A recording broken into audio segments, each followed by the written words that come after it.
మరి ఇలాంటి అప్రకటిత ఎమర్జెన్సీని ఈ రాష్ట్రంలో ఇంప్లిమెంట్ చేస్తున్నది ఎవరు?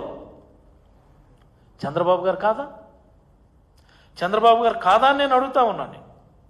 మరి అలాంటి చంద్రబాబు గారు అధికారమేమో ఆయన పిల్లరాజు చేతుల్లో పెట్టాడు. పూర్తిగా పిల్లరాజు చేతుల్లో పూర్తిగా అధికారం పెట్టి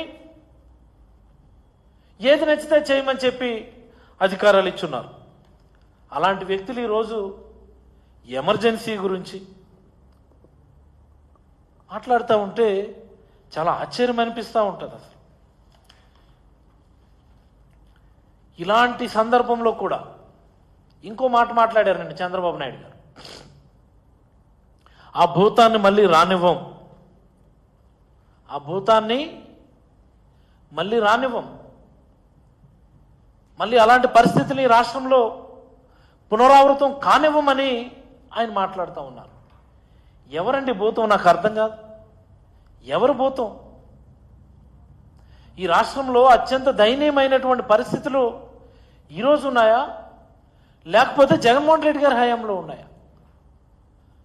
మోస్ట్ ఇంపార్టెంట్లీ ఈ మాట చంద్రబాబు గారు అన్నది పారిశ్రామికవేత్తల సమావేశం, ఫిక్కీ సమావేశంలో ఆయన మాట్లాడుతూ ఆ భూతాన్ని తిరిగి రానివ్వమని చెప్పి మాట్లాడుతూ ఉన్నారు. ఆయన అయ్యా చంద్రబాబు గారు, పారిశ్రామికవేత్తల్ని భయపెడుతున్నదేమో, పారిశ్రామికవేత్తల్ని భయాందోళనకి గురి చేస్తున్నదేమో.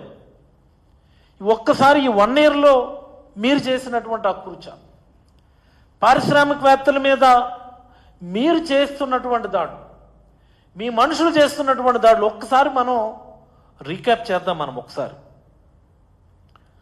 ఆ జమ్మలమడుగు ఏరియాలో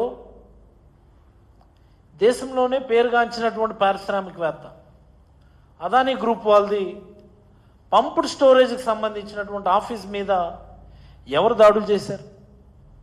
ఎవరు దాడులు చేశారు?